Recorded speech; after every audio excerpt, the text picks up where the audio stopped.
In front of me is ZTE Blade A54, and today I would like to show you how you can switch on and use voice typing.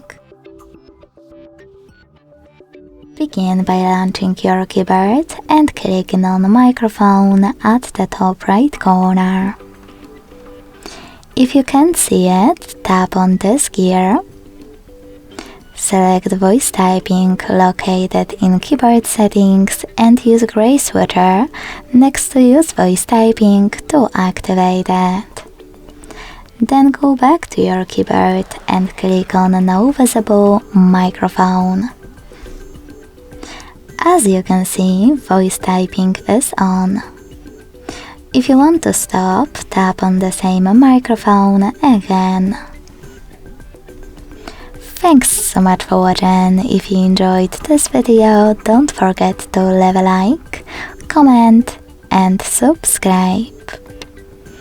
Bye!